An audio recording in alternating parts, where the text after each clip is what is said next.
자, 네 번째 주제는 사전 온라인 설문조사 2위를 차지할 만큼 학부모님들께서 참 정말 많은 관심을 주신 그런 주제인데요. 바로 공부 습관 형성하는 방법입니다. 어떻게 보면 지금 3번 주제와 좀 이렇게 맞는 좀 이렇게 흐름이 맞는 것 같은데요. 앞서서 우리가 성격 유형 강의를 좀 들은 만큼 다시 마이크를 박자연 선생님한테 넘기고 이야기를 좀 더 들어보는 게 좋을 것 같아요.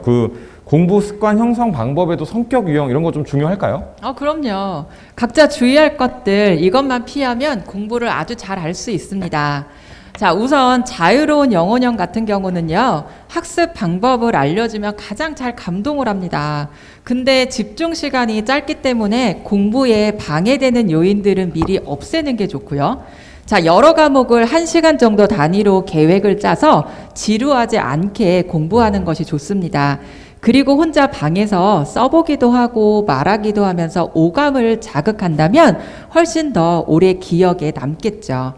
자, 두 번째로 안정추구형의 아이들 같은 경우는 계획도 굉장히 잘 세우고 정리도 너무 잘하는데 너무 필기와 정리하는 데만 집중하는 경우가 많습니다.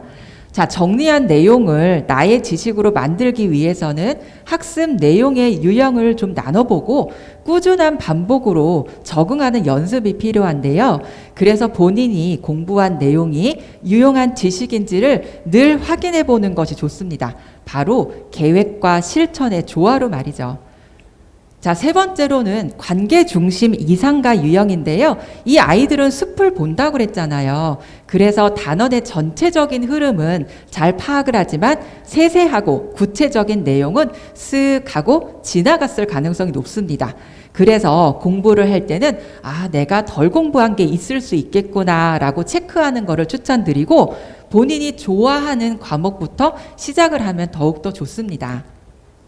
자, 마지막으로 지적 호기심 왕성형의 아이들 같은 경우는요, 지적 호기심이 많기 때문에 예습하면서 질문할 거리를 찾는 것이 효과적이고 독서하고 토론할 수 있는 기회를 많이 주는 것이 좋습니다. 그리고 고난도의 문제로 생각할 수 있는 힘을 길러주는 것도 좋고요. 네, 자녀의 성격 유형에 맞는 학습 습관 형성하는 것이 굉장히 역시 효과적이고 중요하다고 생각이 듭니다. 그런데 이제 기본적으로 모든 학생들이 또 좀 갖춰져야 될 역량들이 좀 있을 것 같은데, 습관들이나 역량들이요. 그쵸? 근데 여기 출연하신 우리 어머님분들, 아까도 이게 좀 심상치 않으셨잖아요. 자녀분들이 공부를 굉장히 잘한다고, 이거 좀 들었어요. 그래서 비법 좀 방출해 주세요. 어머님, 김지연 어머님, 비법 방출해줘. 빨리 주세요. 네, 어떻게 좋아하셨나요? 네, 저는 아이가 규칙적인 생활 습관을 가질 수 있도록 신경을 많이 썼어요. 방학 때는 늦게 일어나고 늦게 자는 등 생활 리듬이 깨질 수 있는데 학교 가는 것처럼 밥을 아침 8시, 점심 1시, 저녁 6시에 차려주고 학기 중과 방학 동안에 월간, 주간 계획표를 처음에는 함께 만들었는데 자꾸 하다 보니까 어느 순간부터 스스로 계획을 세우고 해야 할 일들을 알아서 하게 되더라고요. 그런데 너무 계획적인 생활을 하다 보면 스트레스가 쌓일 수 있으니까 자기만의 스트레스 해소 방법을 찾는 것도 좋은데요. 저희 아이 같은 경우는 주로 농구나 축구 같은 몸으로 할 수 있는 운동을 하면서 온전히 휴식을 취하고 생각도 정리할 수 있는 시간을 갖다 보니까 큰 스트레스 없이 수험생 기간을 보내고 있어요. 그리고 한 가지 더 말씀드리면 생활 습관과 더불어서 독서 습관을 어렸을 때부터 잡아주려고 노력했어요. 저희 집에 TV가 없고 거실에서 가족들이 모여서 책을 많이 읽었습니다. 매달 한 권 정도는 가족이 함께 책을 정해서 읽고 토론을 자주 했더니 자기의 생각을 논리적으로 말할 수 있는 능력이 생기더라고요. 또 책을 읽으면 꼭 독서 노트를 작성하게 해서 자기만의 독서 기록장을 초등학교 때부터 사용하게 했어요. 그랬더니 국어학원이나 논술학원을 다닌 적이 없음에도 불구하고 국어 영역에서 우수한 성적을 유지하고 있고 수행평가에도 많은 도움이 된 것 같습니다. 맞습니다. 자, 규칙적인 생활 습관과 독서 습관은 공부 습관을 만드는 데 매우 중요합니다. 많은 양의 공부를 하기 위해서는 기본적으로 쓰고, 읽고, 말하고, 생각하는 것이 굉장히 중요한데 이 힘을 바로 독서가 길러주게 되겠죠. 자, 우리가 매일 세수하고 양치를 하는 것처럼 독서가 삶의 일부가 된다라고 하면 굉장히 좋을 것 같습니다. 자, 또 하나는 공부 습관을 만들기 위해서는 학습 플래너나 독서 기록장 같은 것을 쓰는 게 좋은데 꾸준히 기록한 것을 본인이 보면서 작은 성취감을 느낀다면 공부할 때도 굉장히 큰 도움이 될 것 같습니다. 반대로 만약에 기분에 따라서 공부를 한다면 당연히 성적도 들쑥날쑥해지겠죠. 그러니까 규칙적인 생활 습관, 네, 계획 세우는 거, 그리고 독서를 좀 공통적으로 강조를 해주신 것 같네요. 자, 그럼 교육감님도 학창 시절에 좀 공부를 어떻게 하셨는지 굉장히 공부 잘하셨을 것 같아요. 네, 학창 시절에 어떻게 좀 특별한 공부 비법이 있으셨는지 좀 궁금합니다. 네. 예, 뭐 잘한 건 아니고요. 그 당시 제가 학교 다녔던 게 이제 1970년대 중반이죠. 고등학교는 이제 후반에 다녔는데 그때는 우리나라가 산업사회로 이렇게 성장하고 있는 그런 과정이었기 때문에 정말 획일적인 주입식 교육이었죠. 그러다 보니까 주로 이제 암기하고 반복해서 쓰고 외우고 뭐 이런 형태의 그 공부 방법. 또 어떤 친구는 영어 단어를 외운다고 사전을 막 씹어먹고 그랬던 친구들도 있었어요. 그래서 그 이제 뭐 결기를 보이는 그런 모습이었었는데 어쨌든 저는 그런 방법론적인 것보다도 내가 이걸 해야 되겠다라고 하는 그런 마음을 먹는 것이 가장 중요하다.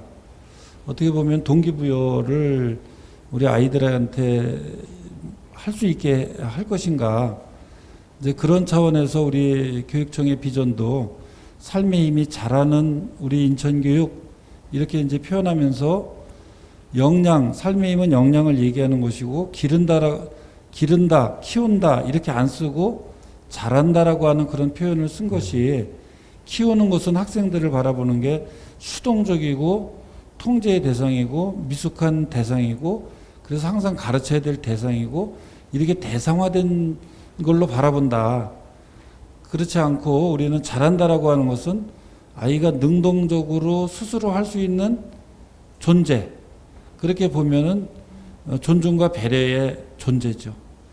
그렇게 우리 학생들을 또 자녀들을 어떻게 바라봐야 될 것인가라고 하는 그런 부분에서 우리 아이들이 이제는 끌고 가는 것이 아니라 스스로 자기 속에서 성장할 수 있는 그런 가능성이 잘 발현될 수 있도록 그걸 뭐 우리 가소성이라고 하는 말로 또 이렇게 표현을 하는데요. 그 아이가 스스로도 자기가 어떤 역량을 가지고 있는지 잘 모릅니다. 우리 부모님도 마찬가지고 선생님도 마찬가지고 그 아이가 그런 가능성을 어떻게 하면 가장 잘 발현할 수 있도록 성장하게 할 것인가라고 하는 차원에서 우리가 지원하고 도와줘야 되지 않을까 이제 그렇게 생각을 하고 있고요. 그런 면에서 보면 스스로가 무엇을 잘할 수 있는지 재밌어 하는지 좋아하는지 이것을 찾게 해줘야 되는데 그것은 많은 경험을 필요로 하잖아요. 내가 해보니까 이게 참 좋다 이런 게 있어야 되는데 그렇게 할 수 있는 방법은 직접 체험하는 방법과 간접 체험인 독서하는 방법이 두 가지가 있는 것이잖아요. 그런데 이 두 가지도 여전히 한계를 가지고 있는 것도 뭐 인정을 해야 되는 부분이 있지만 그래도 그런 활동을 하기 위해서 우리가 체험 활동이나 또는 자유학년제라든가 이제 이런 것들이 이제 진행이 되는 것이고 또 한편으로는 책 읽는 도시 인천을 만들어서 정말 이 인재 양성을 해야만 그 도시가 경쟁력을 갖고 자기 경쟁력도 가질 수 있고 정말 우리나라에서 노벨상 한 번도 이렇게 못 하는데요. 그런 노벨상을 받으려면 책을 많이 읽고 자유로운 상상을 해야 되는데 우리는 지금까지 한쪽으로 다 몰아가지고 시험 봐서 거기다 점수 매겨서 등수 나오면 그것대로 대학을 보내는 이런 시스템이었단 말이죠. 그래서 저는 이제 그런 것이 변하지 않으면 우리 학부모님들도 눈앞에서 점수 이 부분은 또 현실이잖아요. 또 대학 가는데 그럼에도 불구하고 우리가 또 한편의 리스크를 같이 감당할 마음을 같이 가져야 되지 않느냐. 내 아이가 정말 행복하고 또 자기가 하고 싶은 거 하면서 살아갈 수 있게 그렇게 원한다면 우리가 교육 방식도 좀 달라져야 되지 않을까.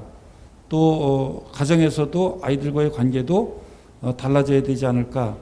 이제 그런 생각을 하고 있어요. 그래서 이번 코로나를 겪으면서 우리는 이런 부분에 대해서 다시 한번 점검하고 또 그렇게 해서 우리 미래 교육을 어떻게 만들어 갈 것인가 이런 부분에 대한 고민을 좀 더 깊이 한번 해보는 그런 계기가 됐으면 좋겠다 이런 생각을 전합니다. 네. 그 체험을 되게 중요시 또 말씀해 주셨고 간접 체험의 독서의 중요성 그리고 우리 또 어떻게 보면 인천시 교육을 이끌어갈 우리 어른분들, 학부모님들, 우리 교사분들, 우리 교육청 또 그 분들께서 나아가야 될 방향성까지 이야기를 좀 해주신 것 같습니다. 자, 근데 또 이야기를 하다 보면은 그런 거 다 또 알고 있는데 현실에서 집에 가보면 아이가 핸드폰을 보고 있네? 막 이러니까 막 부모님들 속이 막 부글부글 막 하실 때가 있는 것 같은데 이 게임이나 뭐 핸드폰 이런 거 흥미를 좀 아이들이 많이 뺏기고 있단 말이죠. 자, 이런 것들을 좀 어떻게 하면 좀 조절할 수가 있을지 그런 거 좀 궁금해 하시거든요. 많이 힘들어 하세요. 우리 박은희 선생님 한번 이야기 좀 부탁드릴게요. 네, 아마 TV 시청보다는 이제 원격 수업이 본격화되면서 아이들이 수업을 듣는다는 명목으로 하루 종일 스마트폰 그리고 컴퓨터를 가까이 하고 있는 것이 굉장히 답답하셨을 텐데요. 근데 실제로 원격 수업을 들을 때 컴퓨터로 듣는 학생들은 컴퓨터 자체에 어떤 카메라라든지 스피커 기능이 없기 때문에 많은 학생들이 스마트폰과 병행해서 수업에 참여하고 있습니다.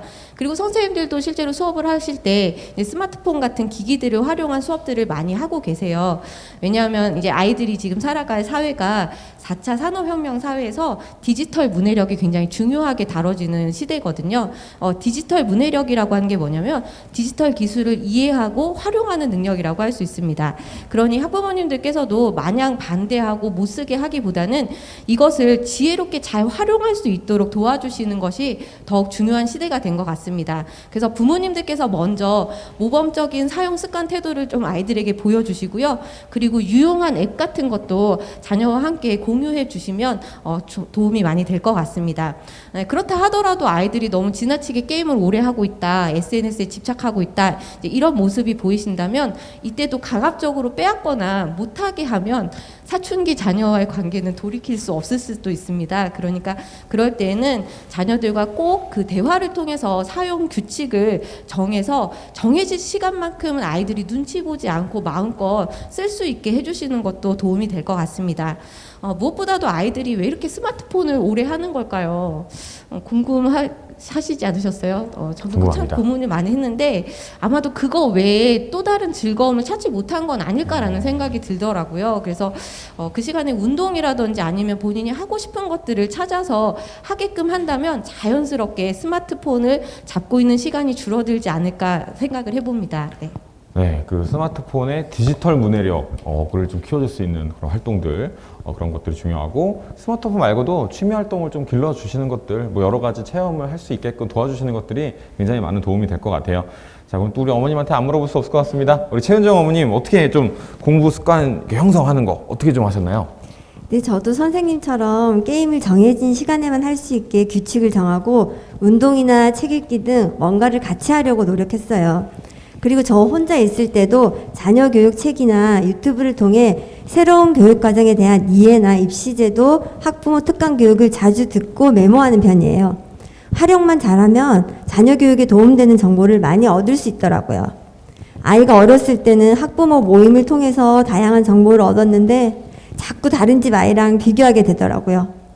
그래서 저는 제 아이에게만 집중하고 한 달 전에 제 아이 모습과 지금 모습을 비교해서 조금씩 성장하는 데 초점을 맞추려고 노력했어요. 애가 어렸을 때 많은 사교육에 의존했던 시기도 있었지만 결국 아이가 스스로 공부할 수 있는 힘을 기르려면 혼자 생각하고 집중하는 시간이 필요하더라고요. 그래서 학년이 높아질수록 사교육을 많이 줄이고 혼자 공부하는 습관을 가질 수 있게 도와줬어요. 네, 우리 아이의 성장 속도에 좀 중심을 두고 비교하지 않는 거. 이거 엄청 중요한 것 같아요. 정말 굉장히 중요한 점인 것 같고, 그리고 듣다 보니까 그 유튜브랑 책을 통해서 또 이렇게 특강을 들으신다고 엄청나게 좀 인상 깊었는데, 자, 우리 시청하고 계시는 우리 학부모님들, 저희 인천시 교육청에서도 채널이 이렇게 지금 보고 계신 채널이 있으시잖아요. 유튜브 채널에 정말 많은 정보 담겨져 있습니다. 뭐 이런 거 한번 해봐야 되나? 자, 구독, 좋아요, 알람 설정까지. 죄송합니다. 네, 한번 많이 시청 자료 있으니까요. 시청 부탁드리도록 하겠습니다. 정말 구독과 좋아요 많이 좀 눌러주시고요.